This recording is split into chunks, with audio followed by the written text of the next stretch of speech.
Hello everyone, this is CA Sanidhya Saraf, your friend, mentor and coach for audit and law. So आज हम लोग revise करने वाले हैं chapter 1 that is nature, objective and scope of audit, right.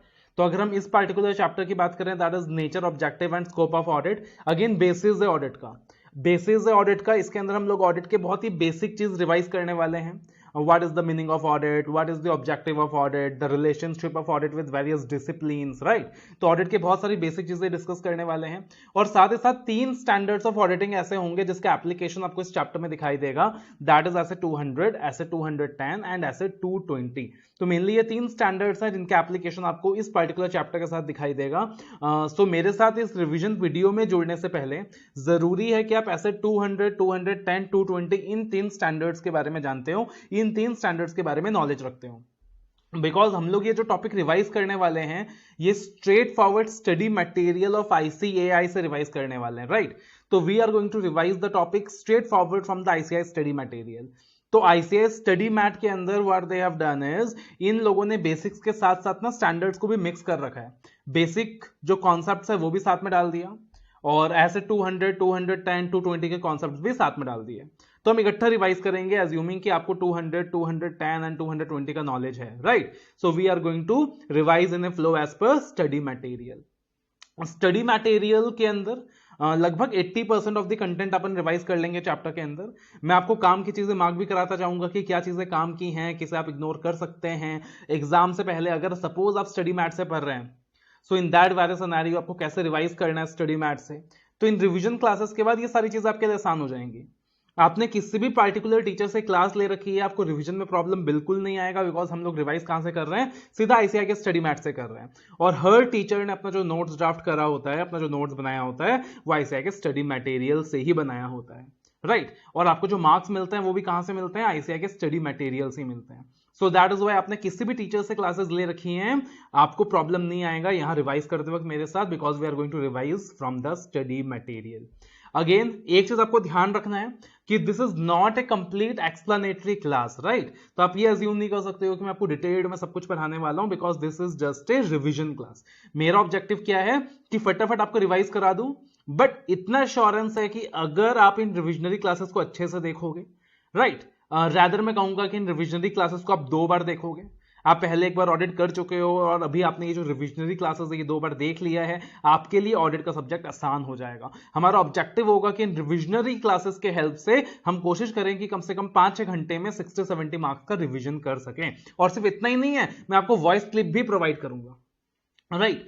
Revisionary videos के माध्यम से हम 6 या 7 घंटे के अंदर 60-70 मार्क्स रिवाइज कर लेंगे और वॉइस क्लिप के हेल्प से लगभग 2.5-3 घंटे के अंदर हम पूरा का पूरा ऑडिट ही रिवाइज कर लेंगे।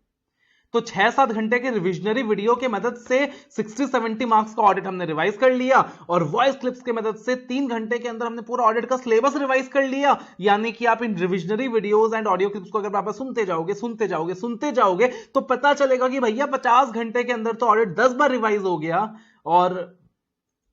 और अभी तक 50 घंटे के अंदर भी आप ऑडिट रिवाइज नहीं कर पा रहे थे, राइट। तो you we are actually struggling to revise audit even in 50 hours. रैदर मैं ऐसे स्टूडेंट्स को जानता हूं कि सर 80-90 घंटे लगा दी, ऑडिट रिवाइज नहीं हो रहा।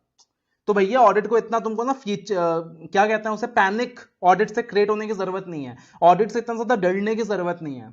ऑडिट ऐसा सब्जेक्ट है कि अगर आपको सिस्टमैटिक अप्रोच आता है पढ़ने का, अगर आपको पढ़ाई करने का सही तरीका आता है, तो फर्स्ट टाइम आप जब ऑडिट पढ़ोगे ना विद द क्लासेस, मैक्सिमम 50 या 60 घंटे चाहिए, 50-60 आवर्स, और रिवीजन के लिए 20-25 घंटे चाहिए, राइट। और इन revisionary videos and audio clips को यूज करके 10-12 घंटे में पूरे ऑडिट रिवाइज कर लोगे, दावा है मेरा। और एग्जाम से पहले कम से कम 5-6 बार आप ऑडिट को क्या कर सकते हो, उससे रिवाइज कर सकते हो। और बदले में मुझे आपसे क्या चाहिए, पहली बार CA फाइनल के शेड्यूल से टाइम निकालते हुए इंटर के अंदर मैंने डिसाइड किया है कि आपको रिविजनरी वीडियोस प्रोवाइड करने वाला हूं, आपको ऑडियो क्लिप्स प्रोवाइड करने वाला हूं। तो मेरे को क्या चाहिए आपसे, what is the return gift I want? The return gift I want from you is your results. आपके रिजल्ट्स चाहिए बॉस, बहुत अच्छे रिजल्ट्स चाहिए, बहुत शानदार रिजल्ट्स चाहिए। जिस ऑडिट के अंदर हम फेल हो रहे थे, जिस ऑडिट की वजह से हम मार्क्स सिक्योर नहीं कर पा रहे थे, अब ऑडिट के अंदर हमें मार्क्स बहुत ज्यादा लाना शुरू कर देना है। ऑडिट में हमें अच्छे अच्छे मार्क्स सिक्योर करना शुरू कर देना है, राइट। एंड ये जो ऑडिट है इतना इंपॉर्टेंट सब्जेक्ट है यार कि अभी इंटर के अंदर भी आपको 100 मार्क्स का वेटेज दे रहा है और सीए फाइनल में भी 100 मार्क्स का वेटेज देगा। और अगर ऑडिट अपना फिंगर टिप्स में आ गया, ऑडिट में अगर अपना कमांड बन गया अच्छा, तो यहाँ पे ऑडिट के अंदर इंटर में 60 मार्क्स, फाइनल में 60 marks, and audit is actually going to help you clear at both the levels, right. So बहुत ही मजेदार सब्जेक्ट है, बहुत ही इंटरेस्टिंग सब्जेक्ट है। अज्यूम कर रहा हूं आप पहले कर चुके हैं, एंड साथ ही साथ मिलकर अब क्या कर रहे हैं हम लोग, रिविजनरी वीडियोस की शुरुआत कर रहे हैं। अगर आपको वीडियो अच्छा लगा हो तो लाइक करना मत भूलना यार, फ्रेंड्स के साथ शेयर करना मत भूलना, और चैनल को सब्सक्राइब करना तो बिल्कुल भी मत भूलना। So now starting with the basics, that is सबसे पहले डेफिनेशन ऑफ ऑडिट, कि आखिर ऑडिट का डेफिनेशन क्या है। ऑडिट का सिंपल मतलब क्या होता है, किसी चीज को चेक करना, किसी चीज को वेरीफाई करना, राइट। तो the simple meaning of audit is to check something. अगर हम ऑडिट की बात करें, यहां पे हम कौन से ऑडिट के कंटेक्स्ट में बात कर रहे हैं, यहां पे मेनली हम स्टैट ऑडिट के कंटेक्स्ट में बात कर रहे हैं। सो ऑडिट का मतलब क्या हो गया, ऑडिट का मतलब हो गया कि जो फाइनेंशियल स्टेटमेंट्स प्रिपेयर किया जा रहा है, फाइनेंशियल स्टेटमेंट्स की चेकिंग हो रही है यहां पे, राइट। तो when we talk about the context of audit in case of companies, तो यहां पे कंपनीज के अंदर जो फाइनेंशियल स्टेटमेंट्स प्रिपेयर किया जा रहा है, balance sheet, P&L, cash flow statement, notes to account, statement of changes in equity, right. तो कंपनी के अंदर जो बैलेंस शीट प्रिपेयर किया जा रहा है, वो बैलेंस शीट ट्रू है या फेयर है कि नहीं है, that is what we have to check. जब हम स्टैंडर्ड्स ऑफ ऑडिटिंग पढ़ते हैं तो ऐसे 200 के अंदर भी हम डिस्कस करते हैं, तो objective of the auditor is to report whether the financial statements reflect true and fair view. जब हम कंपनी ऑडिट पढ़ते हैं तो सेक्शन 143 के अंदर भी हम डिस्कस करते हैं, सेक्शन 143 सबसेक्शन 2 के अंदर हम लोग डिस्कस करते हैं that the objective of the auditor is to report whether the financial statements reflect true and fair view. जब अपन कंपनी अकाउंट्स का चैप्टर स्टडी करते हैं तो वहां भी सेक्शन 129 के अंदर लिखा हुआ है that financial statements should reflect true and fair view of the affairs of the enterprise, है ना। तो अल्टीमेटली हमारे ऑडिट का ऑब्जेक्टिव ही क्या होता है, रिपोर्ट करना कि weather the financial statements reflect true and fair view, कि जो फाइनेंशियल स्टेटमेंट्स प्रिपेयर की गई है वो ट्रू एंड फेयर पिक्चर दे रही है कि नहीं, सही पिक्चर दे रही है कि नहीं, कहीं उसमें गलत बातें डेपिक्ट तो नहीं की गई है। अब ये जो ऑडिट होता है ये एक इंडिपेंडेंट एग्जामिनेशन होता है। एज ए ऑडिटर हमारा इंडिपेंडेंस इंश्योर करना जरूरी होता है, इसीलिए सेक्शन 141 के अंदर हम लोग देखते हैं कि बहुत सारे डिस्क्वालिफिकेशंस दिए हैं to ensure the independence of an auditor, right। तो ऑडिट क्या होता है, इंडिपेंडेंट एग्जामिनेशन होता है of the financial information of any entity. ये एंटिटी कौन सी एंटिटी है, कंपनीज की बात हो रही है यहाँ पे, राइट। इस एंटिटी का मतलब यहाँ पे कंपनीज की बात हो रही है, कोई भी एंटिटी। अब कंपनीज के अंदर प्रॉफिट मेकिंग होना क्या जरूरी है क्या, the answer is no, profit making होना जरूरी नहीं है। अगर पतंजलि एक सेक्शन 8 ऑर्गेनाइजेशन है, सेक्शन 8 कंपनी है, तो उसका भी ऑडिट होगा। रिलायंस का ऑडिट होगा तो पतंजलि का भी ऑडिट होगा, राइट।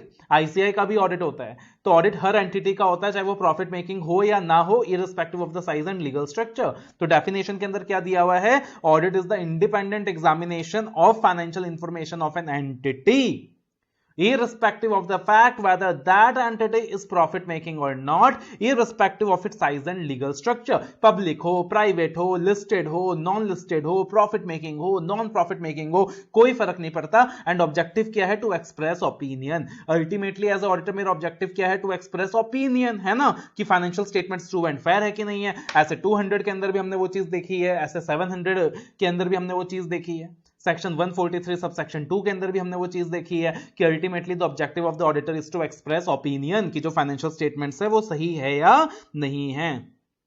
ऑडिट के अंदर कुल मिला के मेरा काम क्या है, ऑडिट के अंदर कुल मिला के मेरा काम ये है, ये चेक करना कि जो फाइनेंशियल स्टेटमेंट्स बना है वो बुक्स ऑफ अकाउंट्स के हिसाब से बना है या नहीं बना है। हर एक एंट्री जो बुक्स ऑफ अकाउंट्स में दिखाई गई है, whether that is supported by the proper documentary evidences, जो फाइनेंशियल स्टेटमेंट्स प्रिपेयर की गई हैं वो शेड्यूल 3 के हिसाब से बनी है कि नहीं बनी, कंपनीज एक्ट के हिसाब से बनी है कि नहीं, ट्रू एंड फेयर है कि नहीं, that is the ultimate objective of audit. And जैसे कि नरेंद्र मोदी जी ने कहा था, एज ए ऑडिटर्स हम जब ऑडिट कर रहे होते हैं हम पूरे देश की सेवा कर रहे होते हैं, because ultimately we are doing the health checkup of the economy. Because आप सोच के देखो कि कंपनी ने जो फाइनेंशियल स्टेटमेंट्स प्रिपेयर किया है, अगर वो फाइनेंशियल स्टेटमेंट्स गलत हो गए तो सोचो किसको किसको लॉस होगा, सारे के सारे स्टेक होल्डर्स को लॉस होगा।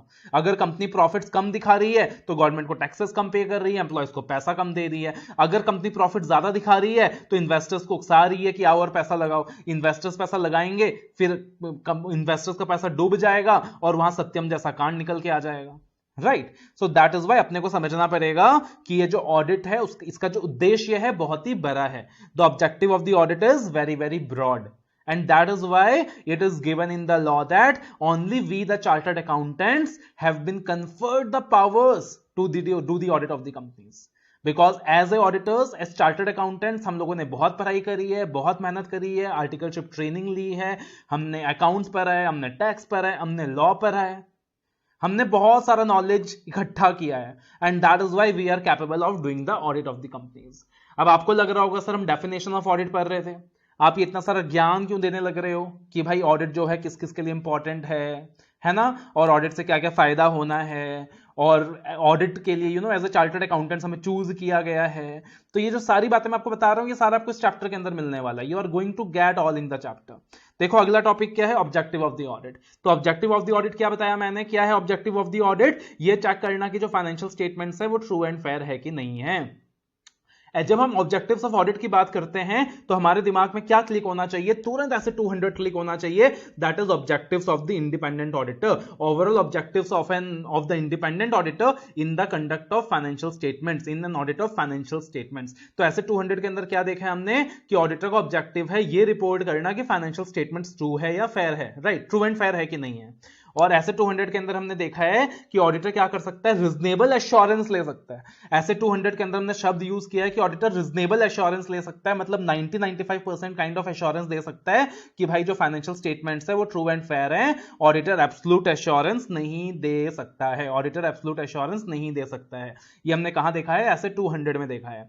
ऑब्जेक्टिव ऑफ द ऑडिट के अंदर यहां स्टडी मैट में सिर्फ ऐसे 200 का जिक्र किया गया है, बट मैं आपको बता दूं 143 सबसेक्शन 2 का भी रेफरेंस आएगा, बिकॉज 143 सबसेक्शन 2 में भी ऑब्जेक्टिव ऑफ ऑडिट की बात की गई है। और साथ ही साथ यहां सेक्शन 129 का भी रेफरेंस आ सकता है, बिकॉज सेक्शन 129 में कहा गया है कि financial statement should reflect true and fair view.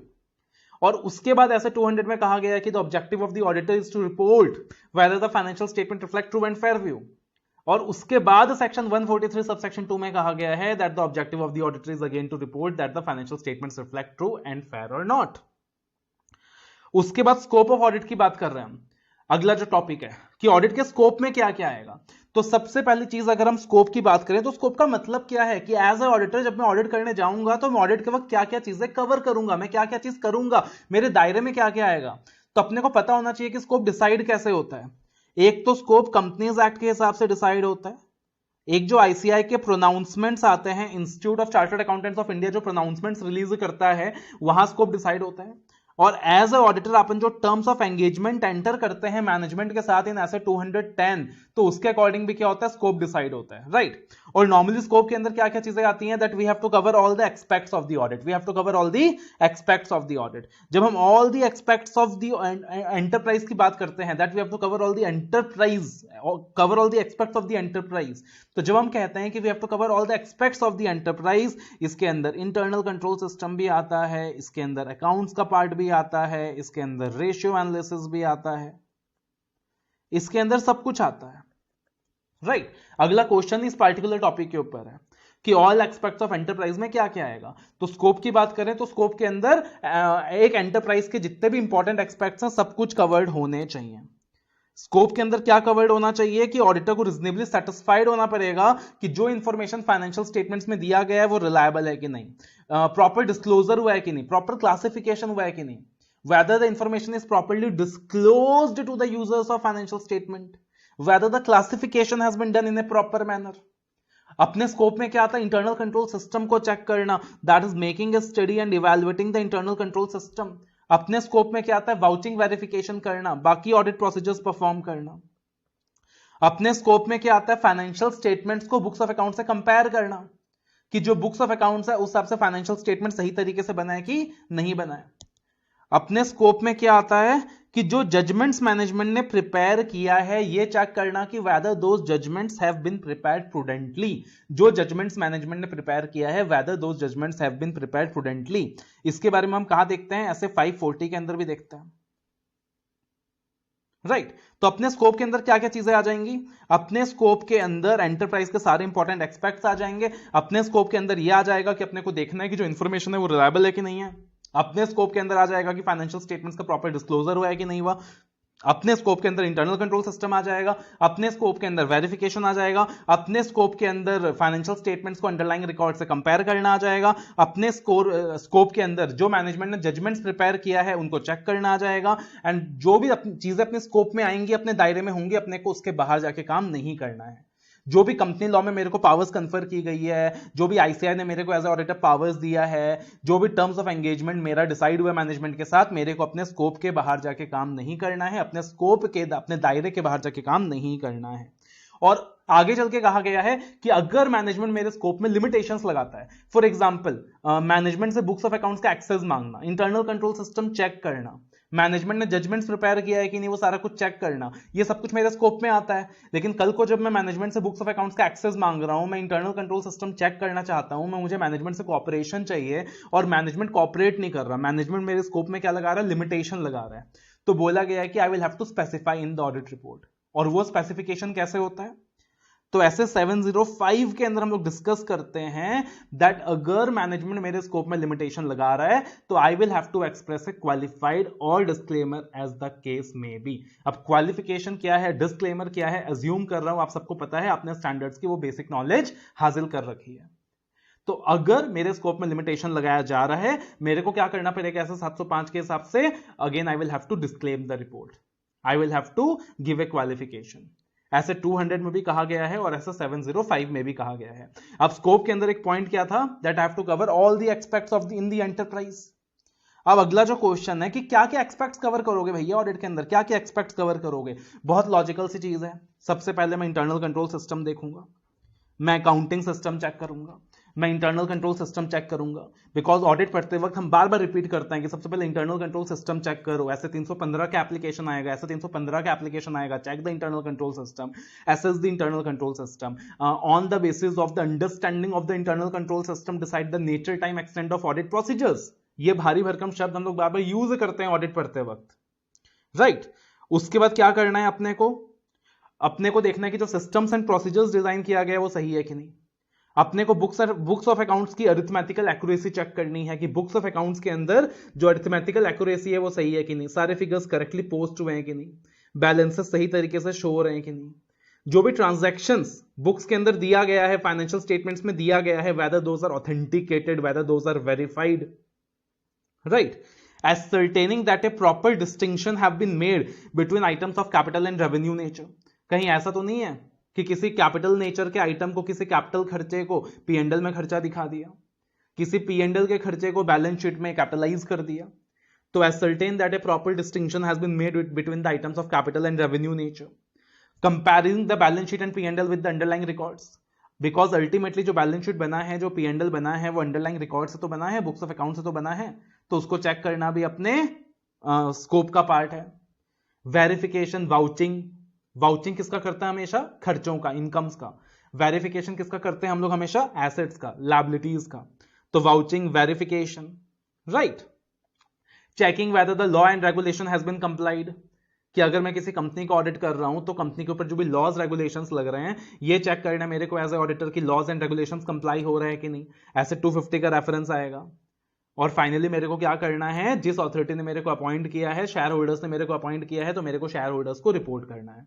अगर मैं कंपनी को ऑडिट कर रहा हूं तो मेरे को अपॉइंट कौन कर रहा है, शेयर होल्डर्स कर रहे हैं ना सेक्शन 139 के अंदर, तो मेरे को वहां पे क्या करना है, शेयर होल्डर्स को रिपोर्ट करना है।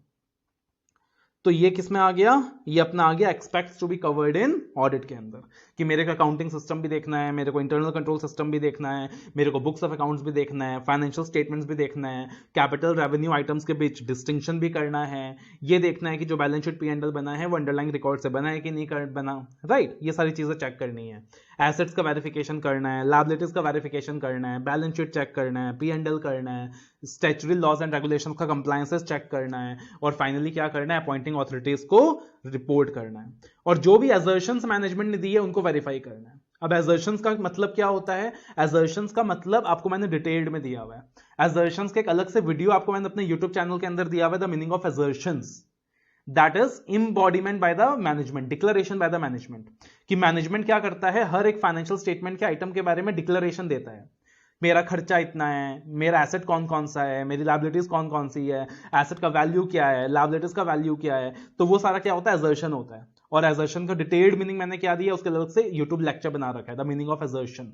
तो एज अ ऑडिटर मेरे को क्या चेक करना है कि जो असर्शंस मैनेजमेंट ने दी है वो असर्शन सही है कि नहीं है।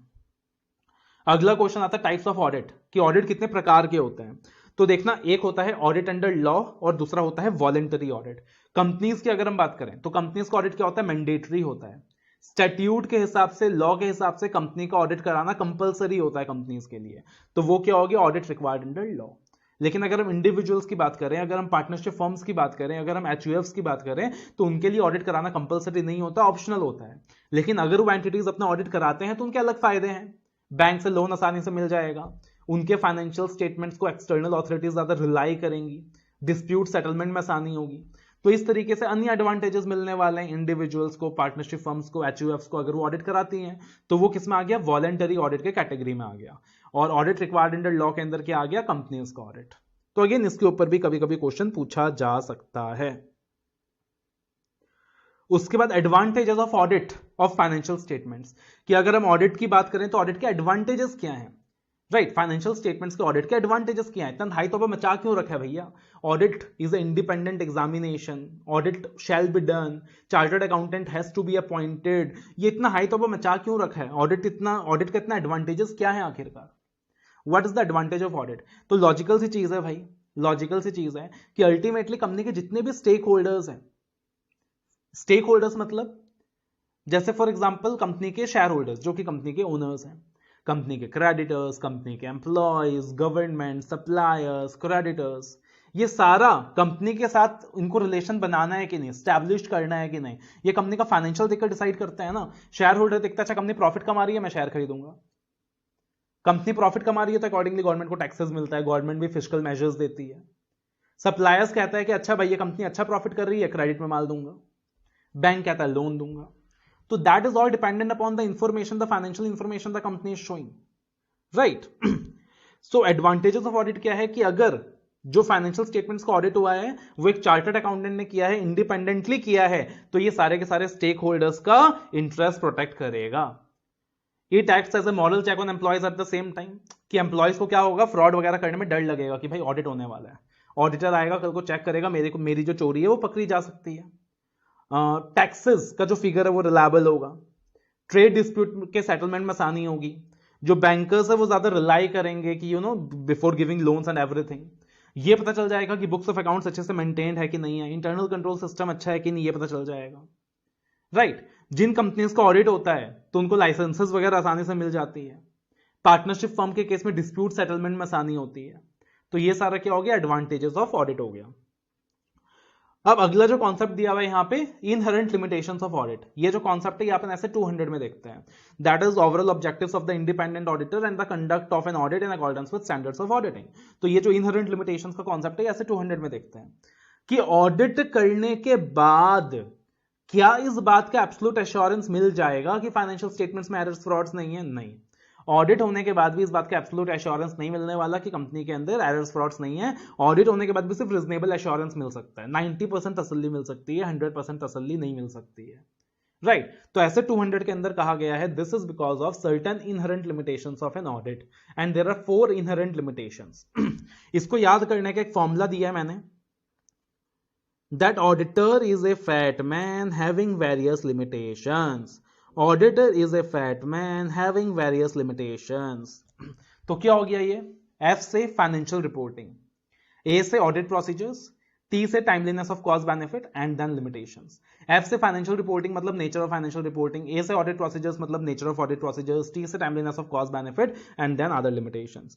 नेचर ऑफ फाइनेंशियल रिपोर्टिंग का मतलब क्या हो गया कि फाइनेंशियल रिपोर्टिंग चीज ही ऐसी है कि फाइनेंशियल स्टेटमेंट्स बना कौन रहा, आखिरकार मैनेजमेंट बना रहा है। As an auditor, I'm not going to prepare the financial statements. Management is going to prepare the financial statements, and there is an inherent risk involved in preparation of financial statements.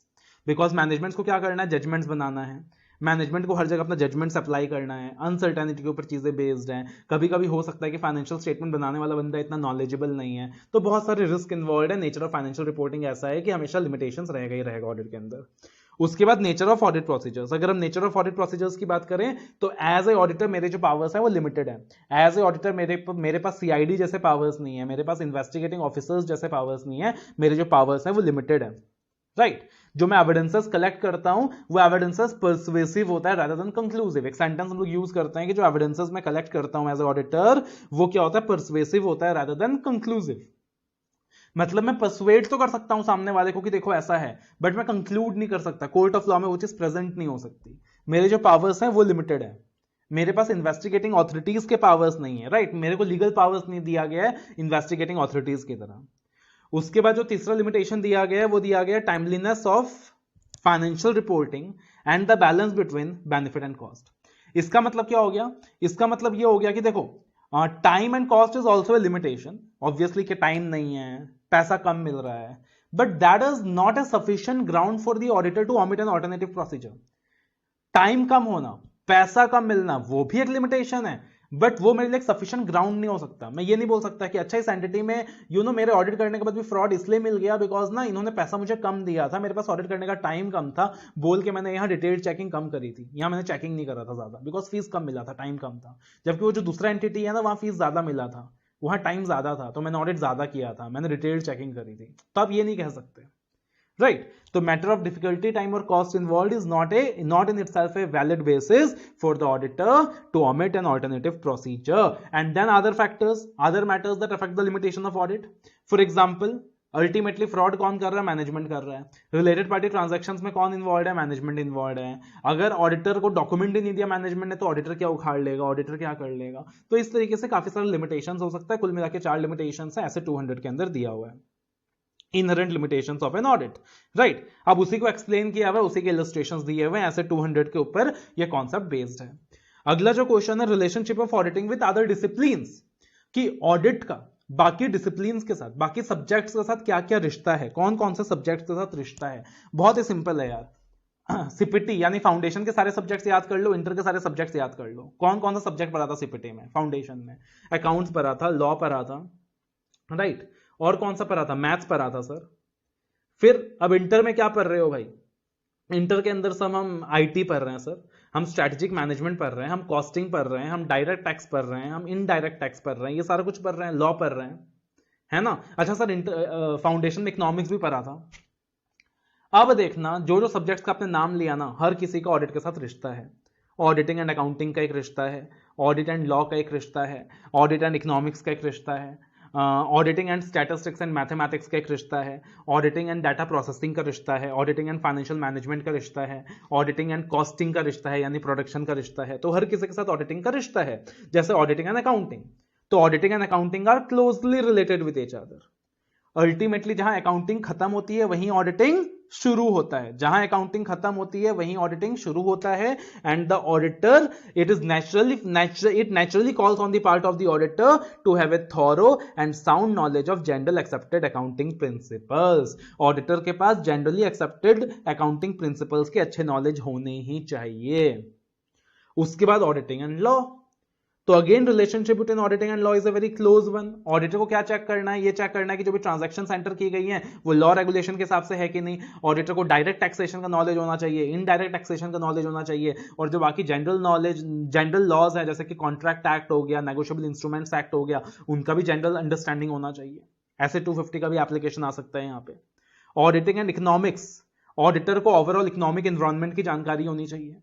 अगर मैं किसी IT sector में letter से इन्फोसिस को audit करने जा रहा हूं तो मेरे को ओवरऑल इकोनॉमिक एनवायरनमेंट का तो जानकारी होना चाहिए ना, कि भाई ओवरऑल इकोनॉमिक एनवायरनमेंट में क्या चल रहा है आईटी सेक्टर्स का, राइट।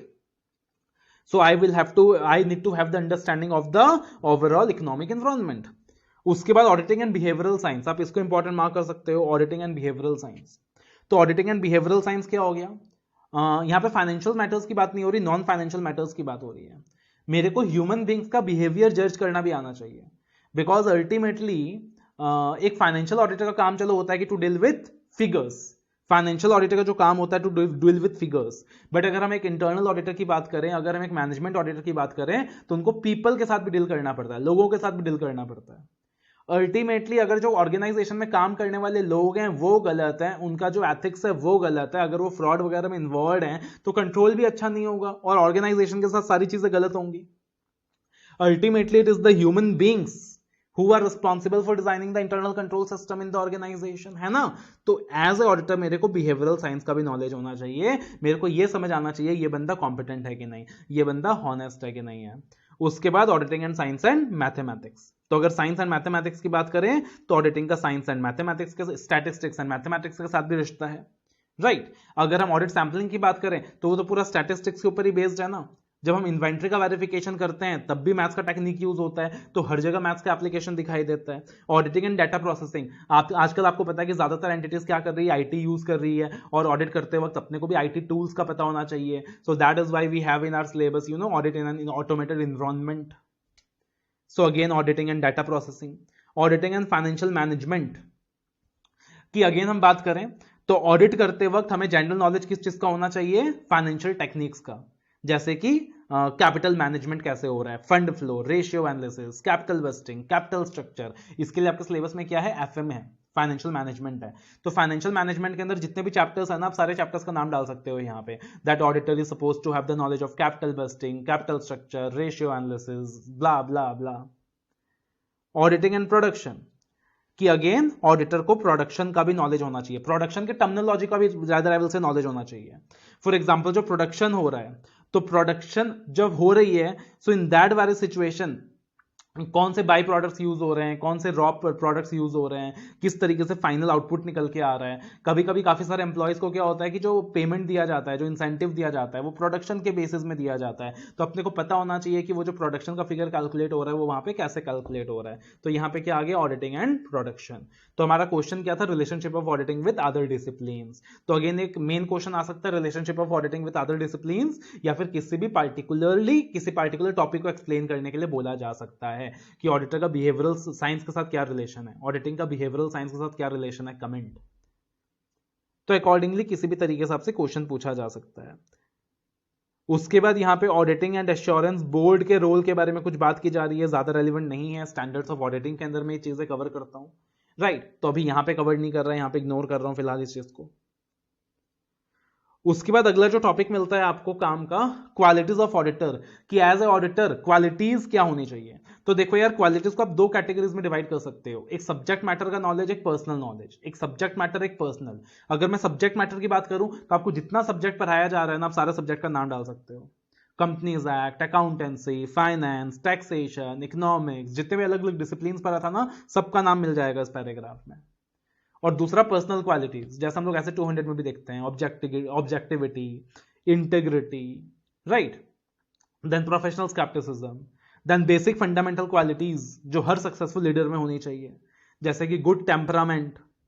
अगर ऑडिटर अपना टेम्परामेंट खो बैठेगा तो काम नहीं कर पाएगा। पेशेंस, राइट, पेशेंस होना, रिलायबिलिटी, हॉनेस्टी। तो इन क्वालिटीज को आप दो कैटेगरीज में डिवाइड कर सकते हो, personal qualities and subject related qualities. आपको यही सारा दिखाई देगा यहाँ पे। The qualities according to Dicksee are be tactful, situation को टैक्ट करना, हैंडल करना, caution, firmness, good temper, integrity, discretion, industry, judgement, patience, reliability, right. उसके बाद अगर हम बात करें सब्जेक्ट वाइज, तो companies act, taxation, computer information system, economics, बहुत सिंपल है। उसके बाद elements of a system of quality control, तो ये ऐसे 220 का पार्ट हो गया, ये ऐसे 220 का पार्ट हो गया। क्लासेस के अंदर ना मैंने सेग्रीगेशन कर रखा है, स्टैंडर्ड का पार्ट स्टैंडर्ड में पढ़ा रखा है और बाकी सारा चैप्टर्स के अंदर पढ़ा रखा है। बट क्योंकि आपको मैं स्टडी मैथ से रिवाइज करा रहा हूं, तो मैं एक बार आपको सब कुछ ही रिवाइज करा रहा हूं साथ में, राइट। तो elements of a system of quality control ऐसे 200 के अंदर दिया हुआ है, एसक्यूसी 1 के अंदर दिया हुआ है, standards on quality control SQC 1 के अंदर दिया हुआ है कि एज ए ऑडिटर जब मैं ऑडिट करने जाऊंगा, मेरी फर्म ऑडिट करने जाएगी, तो मेरे को क्वालिटी कंट्रोल मेंटेन करना है, मेरे को क्वालिटी का ध्यान देना है, बिकॉज हम इंस्टीट्यूट को रिप्रेजेंट कर रहे हैं, आईसीआई को रिप्रेजेंट कर रहे हैं। तो क्वालिटी कंट्रोल को स्टैब्लिश करने के लिए फर्म की कुछ पॉलिसीज होनी चाहिए, जो कि एसक्यूसी में दिया हुआ है, जैसे कि there should be leadership responsibilities for the quality within the firm, कि एक लीडरशिप, एक क्या करना पड़ेगा, लीडर अपॉइंट करना पड़ेगा। आप देखो, एक क्रिकेट टीम लीडर के बिना अधूरा है, फुटबॉल टीम लीडर के बिना अधूरा है, एक देश लीडर के बिना अधूरा है। सिमिलरली एक ऑडिट टीम लीडर के बिना अधूरा है। तो लीडरशिप रिस्पॉन्सिबिलिटीज असाइन करना पड़ेगा। एथिकल रिक्वायरमेंट्स, हर किसी ऑडिटर को कसम खाना होगा कि हम एथिकल रिक्वायरमेंट्स को फॉलो करेंगे, objectivity, integrity, professional care, competence, due care, वो सारा।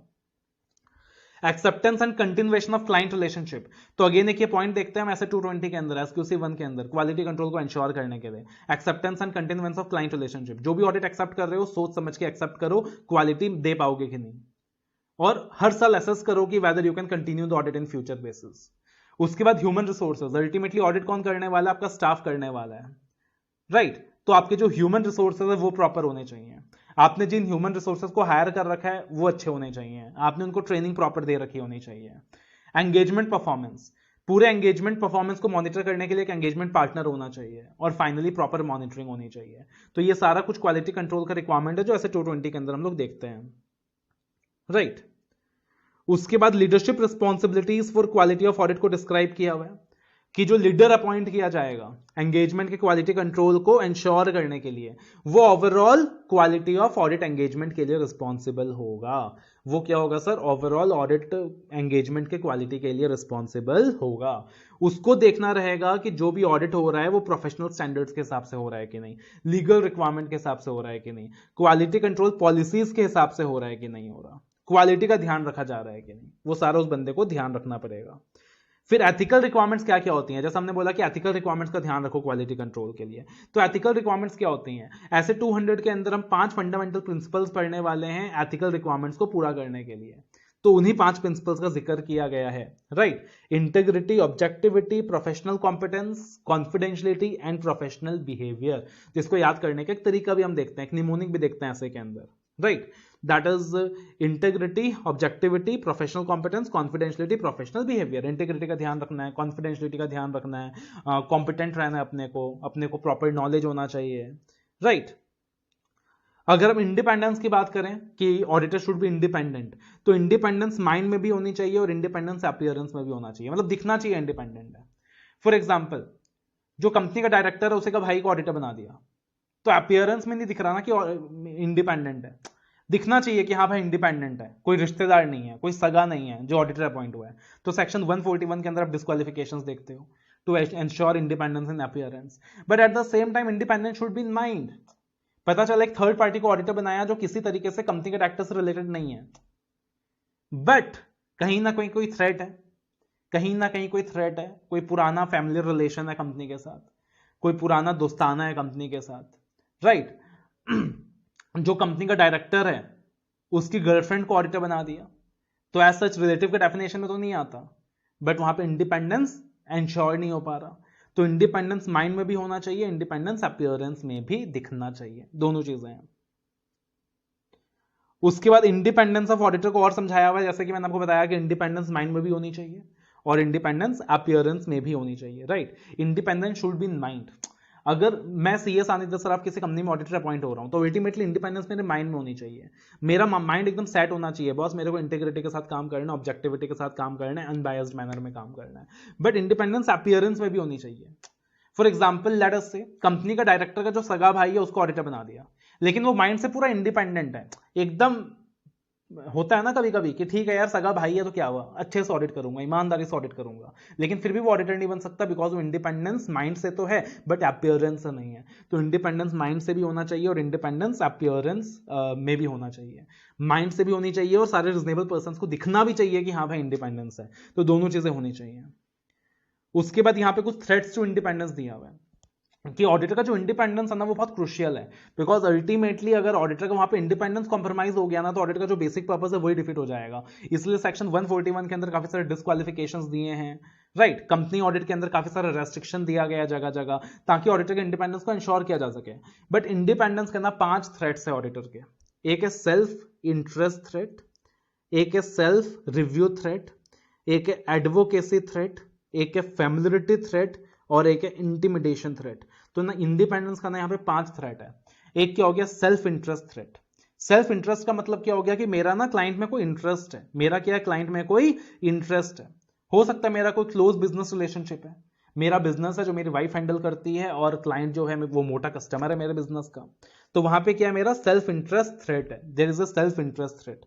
मैं क्लाइंट को लोन दिलाने का भी काम करता हूं, वहां पे मेरा कॉन्टिजेंसी फीस इन्वॉल्व है, क्लाइंट से जो मेरे को फीस मिलता है वो बहुत मोटा फीस मिलता है। फॉर एग्जांपल मेरे वैसे तो 50 क्लाइंट्स हैं बट 50 क्लाइंट से टोटल टर्नओवर आता है मेरा 2 करोड़ रुपए, बट एक ऐसा क्लाइंट है जिससे अकेला टर्नओवर आता है 1 करोड़ रुपए, तो मैं उस क्लाइंट पे बहुत ज्यादा हेवली डिपेंडेंट हूँ फीस के मामले में। तो क्या हो गया, मेरा सेल्फ इंटरेस्ट थ्रेट अराइज हो गया कि यहाँ पे वो मेरे इंडिपेंडेंस को कॉम्प्रोमाइज कर सकता है।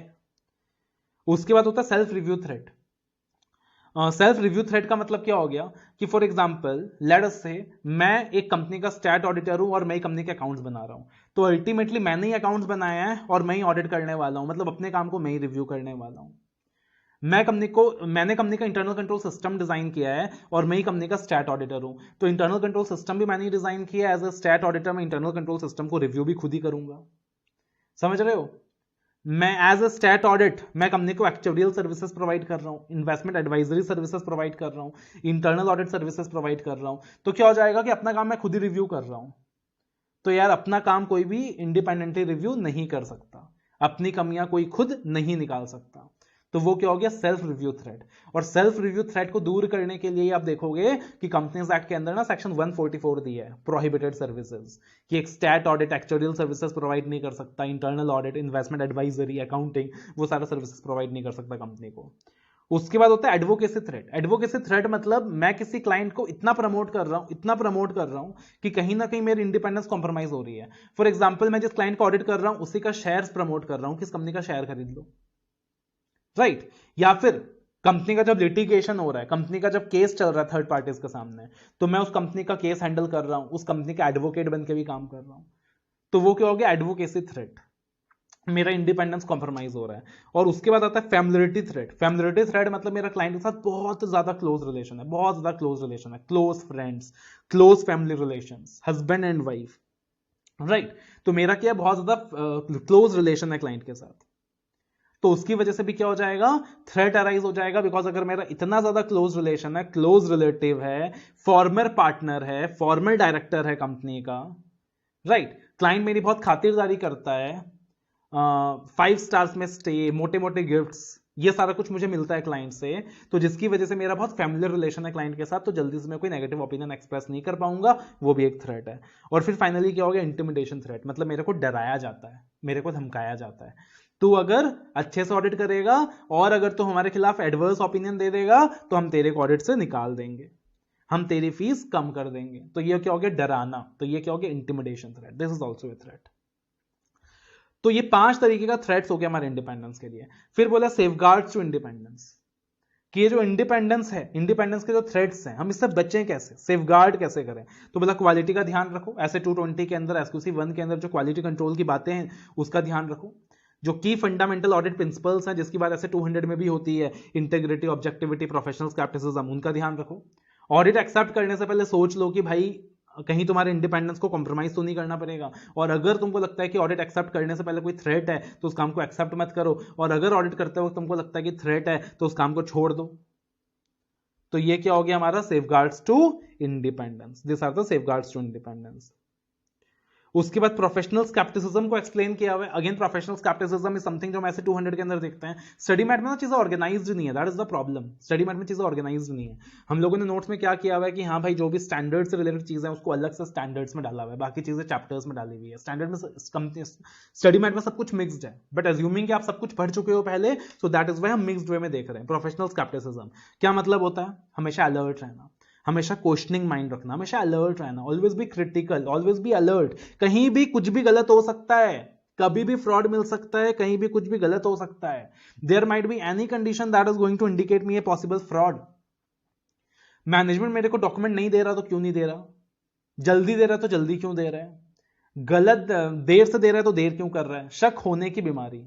Assessing everything critically, assessing everything critically.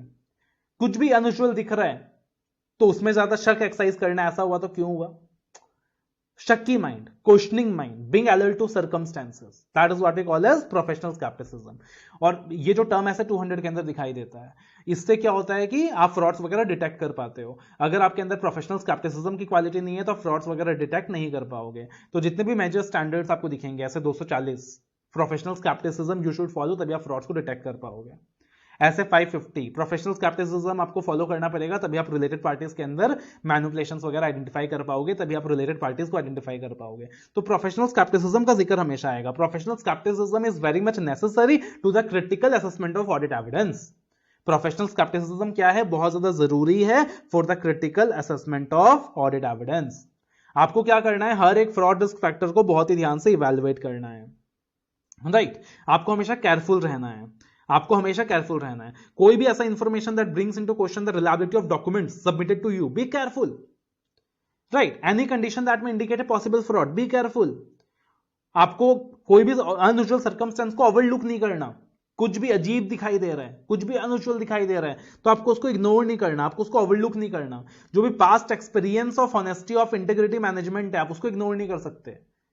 For example, सत्यम के जो मिस्टर राजू है वो रीइंस्टेट हो गए किसी कंपनी में एज डायरेक्टर, आप उसी कंपनी को ऑडिट कर रहे हो, तो आप क्या इग्नोर कर दोगे कि हाँ भाई मिस्टर राजू ने सत्यम में पहले इतना बड़ा फ्रॉड किया था? नहीं कर सकते। That is what we call as professional scepticism. उसके बाद acceptance and continuation of client relationships and audit engagements. ऐसे 220 के अंदर हम लोग पढ़ते हैं, एसक्यूसी 1 के अंदर हम लोग पढ़ते हैं कि ऑडिट एक्सेप्ट करने से पहले सोच समझ के ऑडिट एक्सेप्ट करो। देख लो integrity of the principal owners की management and those charge governance की, उनकी इंटीग्रिटी सही है कि नहीं, वो लोग ईमानदार हैं कि नहीं। तुम ये देख लो कि तुमको ऑडिट मिल रहा है, इसका मतलब ये नहीं कि you have to just go and do the audit. अगर मेरे को डीटी पढ़ाने का मौका मिल रहा है तो क्या मैं डीटी पढ़ाने चला जाऊं? अगर मेरे को डीटी पढ़ाने का नॉलेज ही नहीं है ना, मैं ऐसा नहीं करूंगा। मैं देखूंगा मैं कॉम्पिटेंट हूं कि नहीं, मैं डीटी पढ़ा पाऊंगा कि नहीं। तो again I have to check whether the engagement team is competent to perform the audit. I will check whether I can comply with the ethical requirements, objectivity, integrity, professional skepticism, वो सारे requirements को follow कर पाऊंगा कि नहीं कर पाऊंगा। तो ये सारी चीजें मुझे देखनी होगी, तभी जाके मैं डिसाइड कर पाऊंगा कि मेरे को ऑडिट एक्सेप्ट करना है कि नहीं, कंटिन्यू करना है कि नहीं। क्लियर है? फिर हमने डिस्कस किया था ह्यूमन रिसोर्सेज, कि ह्यूमन रिसोर्सेज क्वालिटी कंट्रोल के लिए बहुत जरूरी है, क्योंकि अल्टीमेटली जो ऑडिट करने वाला है वो ह्यूमन बींग्स करने वाला है, आपका स्टाफ करने वाला है। तो फर्म को क्या करना है? स्टैब्लिश करना है policies and procedures design to provide reasonable assurance कि उसके पास सफिशिएंट स्टाफ है, कॉम्पिटेंट स्टाफ है, हाई क्वालिटी स्टाफ है, डेडिकेटेड स्टाफ है, कमिटेड स्टाफ है, राइट। तो ह्यूमन रिसोर्सेज अच्छे इंश्योर करने के लिए पॉलिसीज बनानी होगी फर्म के अंदर।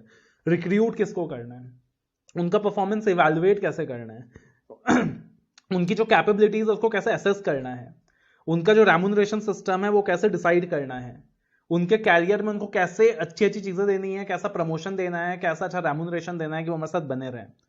तो ये सारा कुछ आ गया इसमें ह्यूमन रिसोर्सेज के अंदर, राइट। उसके बाद एंगेजमेंट परफॉर्मेंस, एंगेजमेंट परफॉर्मेंस। तो अगेन फर्म को क्या करना है? पॉलिसीज एंड प्रोसीजर्स बनाने हैं एंश्योर करने के लिए कि जो भी ऑडिट हो रहा है ना वो लीगल रिक्वायरमेंट के हिसाब से हो रहा है। जो भी एंगेजमेंट्स का वो ऑडिट परफॉर्म कर रहे हैं वो लीगल रिक्वायरमेंट्स के हिसाब से कर रहे हैं। एंगेजमेंट परफॉर्मेंस अल्टीमेटली ऑडिट करने अकेला सानिध्य सराफ नहीं जाएगा, सानिध्य सराफ की पूरी टीम जाएगी, 5-6 लोग साथ में जाएंगे, राइट। तो एंगेजमेंट परफॉर्मेंस का मतलब हो गया कि मुझे इंश्योर करना है कि जो 5-6 लोग मेरे साथ ऑडिट करने जा रहे हैं, क्या सबको प्रॉपर ब्रीफिंग मिल रहा है, क्या सबको प्रॉपर ट्रेनिंग मिल रहा है, क्या किसी ने लीडरशिप रिस्पॉन्सिबिलिटी ली।